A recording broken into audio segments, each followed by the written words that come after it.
It is 10:50, so we'll try and stay on time as much as we can. So the next talk is by Amara Dunn. She's the biocontrol specialist for New York State IPM program, and she works both in agricultural systems and also community systems, so gardens. So Amara, it's all yours. Great, thank you so much.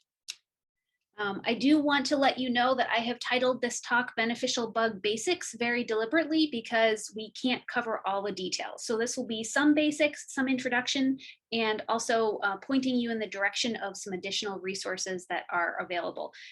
There'll be some of those resources that are very relevant to specific slides that I'll ask Deb to drop in the chat for me, but all the list of resources will be on the flash drive so that you can have access to these.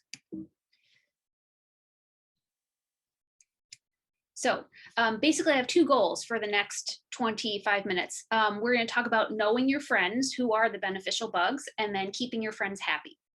I will be asking you to participate today, and the way that I'm going to ask you to participate will be using the chat. So I won't be launching any Zoom polls, but if you can look around your screen and make sure you know where that little chat button is, it looks like a word bubble. What I'll be asking you to do is to answer a question in the chat. So you'll type where it says type message here, but then you'll pause before you hit enter or return or however you would send that chat. And then I'll give you a countdown. So we're all going to put our answers in together. In addition to that, when I'll ask you some specific questions, if you have questions at any time during the presentation, go ahead and put them in the chat. I will try to keep an eye on that. Otherwise, I'll take a look at them towards the end of the talk. So let's start with knowing your friends. First question for you. So we're going to practice this answering questions in the chat. I've got 9 pictures here. How many of them are bees? And again, you're going to type your answer into the chat, but don't hit enter yet. And in a moment, I'll give folks a moment or two to type their answers in. In a moment, I'll give you a countdown, and then we're all going to press enter at the same time. So how many bees do you see on this slide here?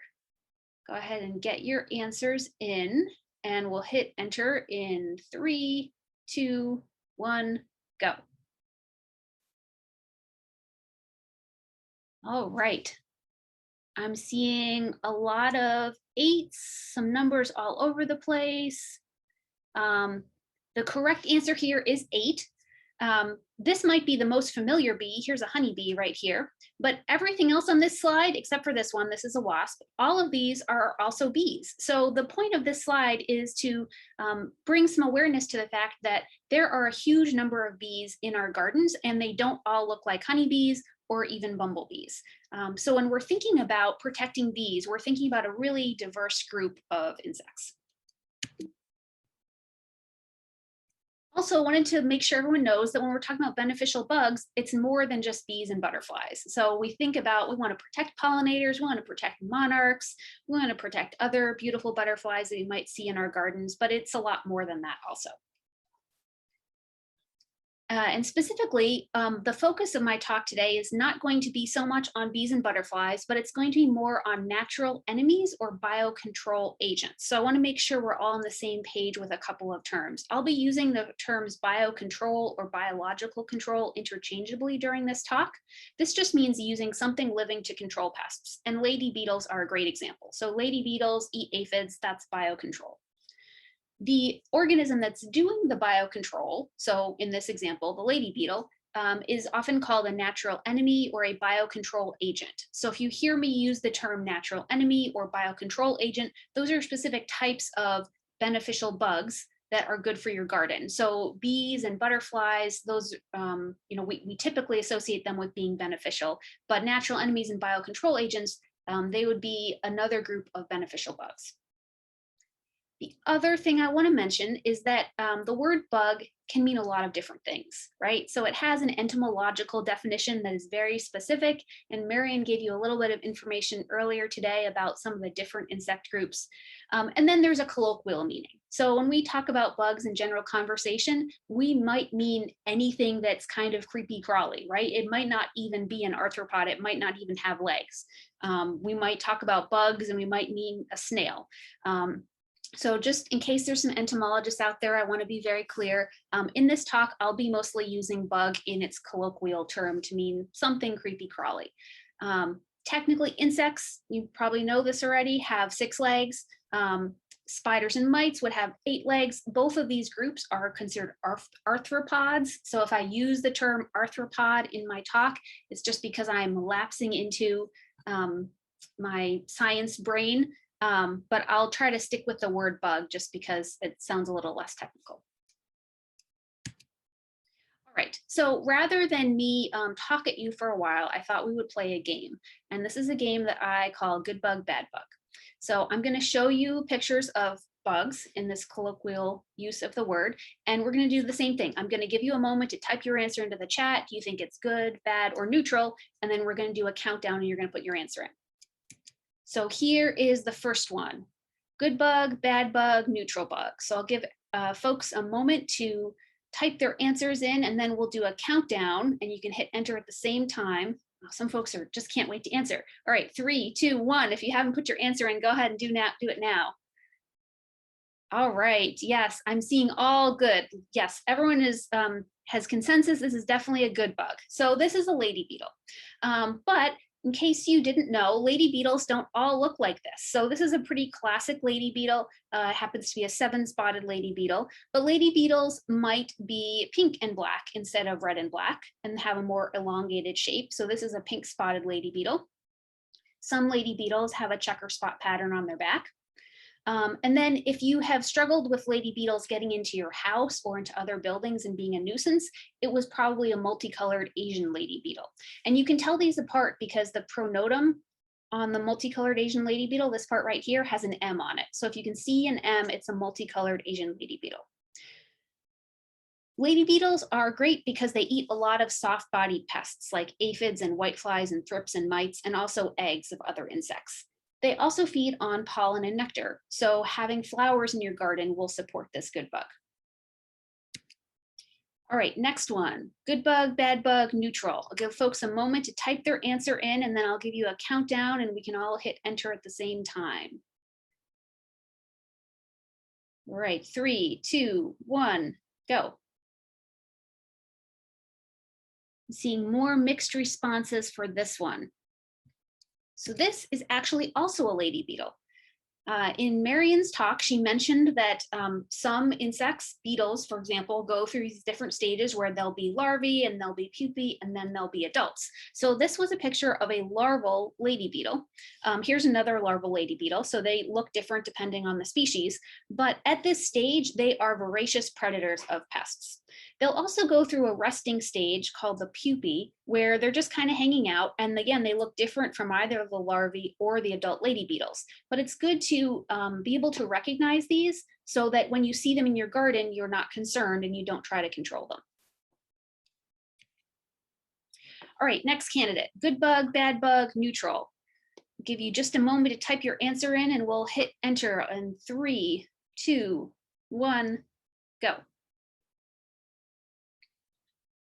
Seeing a lot of goods, a neutral or two.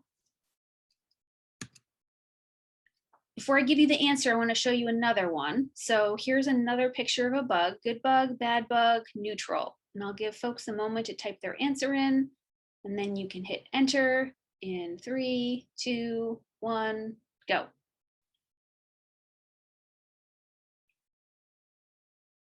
Also some mixed responses on this one. So these last two insects, bugs that I showed you are both good. They're both lacewings. And again, the lacewings look very different as adults compared to larvae. Some people have described the larvae as being they kind of look like alligators.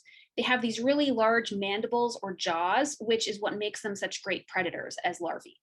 They eat a lot of the same types of insects as lady beetles eat. Once they become adults, some adult species will only feed on pollen and nectar, and others will continue to be predators. And then I also included this picture here. This is a picture of lacewing eggs. So again, recognizing that this is what you're seeing in your garden will help you recognize that this isn't a problem. This is actually something to be excited about because you're about to have some baby lacewings in your garden. All right, here's our next contestant. Good bug, bad bug, neutral. And I'll give folks just a moment to type their answers in, and then we'll do a countdown. So this one has Some interesting patterning on the back, some kind of yellow, white triangles towards its rear, a triangle up here towards the front of the body. So if you haven't already put your answer in, type it in and hit enter in 3, 2, 1, go. I'm seeing a fair number of bad and neutral responses, some goods also. This is a tarnished plant bug. So tarnished plant bugs in a home garden, may not be something that you need to control, but they can be pests. So they can damage fruits and vegetables and flowers. Here are some tarnished plant bugs that are feeding on a Coreopsis flower in a trial that I had. And you can't quite tell from this picture, but it did actually cause the flowers to be misshapen. So it can be a pest. It may not be a huge pest in your garden, but it's not something that's going to be beneficial in your garden. What about this guy? And I will tell you it is very small. I have magnified it quite a bit to make it easier to see. Give folks a moment to type their response in, and I'll ask you to hit enter in 3, 2, 1, go. Good, bad, question mark. Yeah, guessing is always okay. We are all here to learn today. I forgot to mention that at the beginning. All right, this is a good bug. Sometimes hard to see because it's very small. They will be no more than 1/4 of an inch long, but they have this really distinctive kind of white diamond shape at their rear end, black diamond shape towards the front, and these are good bugs. So this is a minute pirate bug. They look very different as adults compared to nymphs, but both adults and nymphs are predators. They will eat a lot of small insects because they are very small themselves, and this might include aphids, mites, thrips, and eggs of other insects. Over here, I'm going to show you a really quick video clip. So I visited a corn maze a few years ago, and there were thrips on the corn, and also on one of the maps that was posted in the corn maze. And there were little minute pirate bugs running around on the sign eating the thrips. I thought they were pretty cute. I'll also say that sometimes I've seen minute pirate bugs. If I pick flowers from my garden and bring them inside, then I'll sometimes see them on the tablecloth after that. And that's because the minute pirate bugs eat a lot of pollen and nectar as well.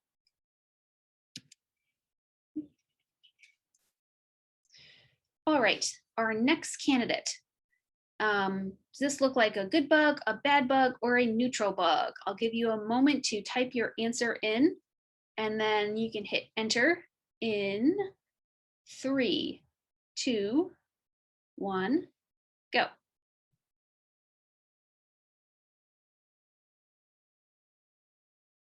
I'm seeing a lot of goods and neutrals. This is a good bug. So this is a hoverfly, also called a syrphid fly. The adults will feed on pollen and nectar. They also seem to be attracted to sweaty human skin. So when I'm out in the field and working hard, they seem to like to hover around me also. So that's where I met this little friend here. But you can also see here's one hoverfly on a Coreopsis flower. Here's another one visiting a bachelor button. You can see that all of these hoverflies look a little bit different from each other. There are a lot of different species and they come in a lot of different shapes. They do tend to have really large eyes, which you can see here, which is common for flies. They only have 2 wings as opposed to bees. So the coloration is a little bit like a bee, but if you can get them to pause and look closely, you'll see there's only 2 wings, not 4, and they're often black and yellow striped. The larvae are a little bit less distinctive. They kind of look like translucent green caterpillars. And they don't look very impressive, but they are great aphid predators, and they'll also eat whiteflies and scales. So as adults, they'll feed on pollen and nectar, and as larvae, they're predators. Quick note about wasps. So my general rule of thumb for wasps in the garden is if it's not hurting anyone, leave it alone. You probably recognize these yellow jackets here. Yellow jackets can certainly sting. If they are in a space where they're going to be conflicting with people and potentially stinging people, obviously that's something that you need to take some action. If there's a nest in a place where people are going to be interacting with it. But if you can leave the nest alone, if you can leave them alone, that's a better option if they're not hurting you. Because even these yellow jackets, which can sting people, are great predators. They will eat caterpillars. There are also a lot of other wasps in your garden. Some you may notice because they're larger, and some you may not because they're tiny. So here's a very tiny wasp that may have emerged from this dead aphid. So there are tiny wasps that will parasitize aphids. They will lay their eggs inside of the aphid, and then they'll kill the aphid and the adult will hatch out. And you can actually see the hole where it hatched out of this one here. If you found hornworms in your garden, hopefully you found some that looked like this, and this hornworm has been parasitized again by a wasp. All right, so that was an overview, not exhaustive, certainly not all of the beneficial natural enemies of pests, but some common ones that you might see in your garden. And I think there have been some links going into the chat for places where you can get more information, guides to more natural enemies. So we're gonna move on to point number 2, keeping your friends happy. So the quick answer to what makes good habitat for natural enemies is the 3 things that we all need. We need food, we need shelter, and we need protection.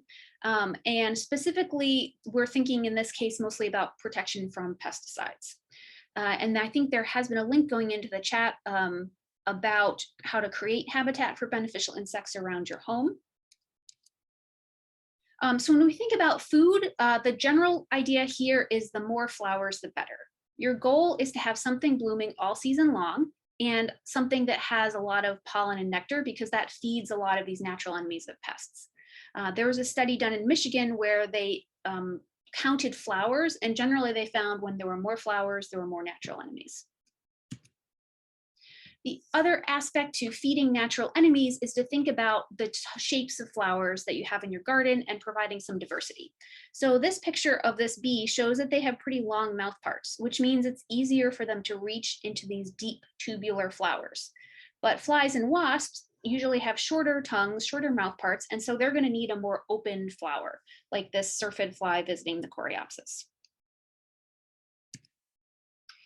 And again, beetles, a more open flower, someplace that they can sit or land. Here's a soldier beetle visiting a cluster of tiny flowers. Here's a lady beetle on a zinnia. We could spend a whole more than 25 minutes talking about choosing plants. So I'm going to give you a couple quick suggestions.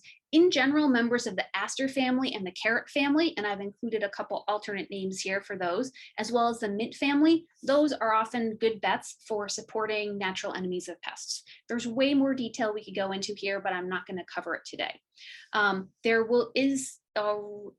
either will be or is already a link in the chat for information about finding plants that feed friendly insects. And in the resource list that'll be on the flash drive, there'll be some more information. When we think about providing shelter to natural enemies of pests, the key here is to embrace the mess. So when possible, if you can delay your garden cleanup, that is going to provide space for natural enemies of pests and pollinators to finish developing and emerge in the springtime. I know there was some conversation yesterday about cleaning up your vegetable garden in the fall, and I will say, if you have diseased or insect infected plants, especially annual vegetables, get them out soon. But if you have dead stems from flowers that were pretty healthy, go ahead and leave them over the winter, and as long as you can delay cleanup in the spring, that will be helpful. There's some information in a blog post that I recently wrote about when to clean up your garden in the spring, some more details there. And then when we think about protecting natural enemies of pests, the main takeaway here is thinking about, do you really need to spray? Because some pesticides will harm beneficial bugs, including natural enemies of pests. And we know this is a theme that's come up throughout this conference, that good IPM means using pesticides as a last resort. And so these pictures here are some examples of how I apply that in my yard. So over here on the right, Japanese beetles love my roses. I'm sure they love your roses too. They seem to love all roses. But if I go out every day and knock the beetles off into a jar of soapy water and drown them, that I think is a better option than spraying my roses for Japanese beetles. This picture here is some grubs that I found in the lawn. Before I would ever think about treating my lawn for white grubs though, I would want to find out how many grubs do I actually have in an area, 1 square foot, kind of map out the lawn, because if the grub number isn't high enough, I really don't need to treat. There's other things that I can do to keep my lawn healthy that doesn't require pesticides. And I believe there's been a link posted in the chat for a blog post about looking at the compatibility of different pesticides with natural enemies of pests. All right, so I would invite you to type into the chat one thing that you learned today during this talk, or one thing that you'll do differently after hearing this talk. I will also let you know that you can get in touch with me by email. I'm also on Twitter and Instagram. And I think the link to my blog has been posted in the chat if you would like to subscribe to that. There will also be more resources available on the flash drive, so make sure that you fill out that survey. And I think I have a few minutes for questions. So feel free to put those in the chat. We do have one about buying plants that were treated with systemic neonicotinoids, and whether or not there's any way to know before buying. That's a good question. I think that the best way to know before buying would be to ask the person who's selling them to you. They may or may not have an answer for you. I don't know how long you need to wait after that treatment before it would be safe to plant that plant in the garden. And I put quotation marks around the word safe because safe might mean different things for different insects. A lot of the research has an answer to that question, please chime in. Well, I was going to say a lot of the research that's been done has been done on pollinators and not so much on some of the other beneficial insects. It also depends on where the pesticide ends up, and yes, how long since it was treated, and what the insects are feeding on. We also have another comment from Garrett. Excuse me. Encourage people to hold off on treatments until they know exactly what the pests are or not before taking any action, and that's a very good point. Here's another one. How do you feel about augmentative releases of lady beetles? In general, what I've heard is that augmentative releases of lady beetles are not likely to be very helpful. And the reason is that in many cases, the lady beetles, because of where they were collected, because of their biology, they are likely to want to fly away as soon as you release them. There's going to be some exceptions to that. For example, if you were using them in like a high tunnel or an enclosed space where they might be less likely to fly away, or if you had really a lot of pests for them to eat. But I think, especially in a home garden, you're probably better off feeding the natural enemies that are already there and making good habitat for them than you are buying and releasing them. And so the ones that we learned that sweat bees are beneficial, but sweat bees and hoverflies are different, aren't they? That is correct. Sweat bees and hoverflies are different, and I've heard some people use the terms interchangeably. So one of the basic ways they're different is that sweat bees are actually bees and hoverflies are flies. I think on my bee slide there was a green bee. So not all sweat bees are green, but that was a green sweat bee. And the hoverflies, they don't have stingers. They do seem to be attracted to, I don't know if it's the salt in our sweat, but they're different insects.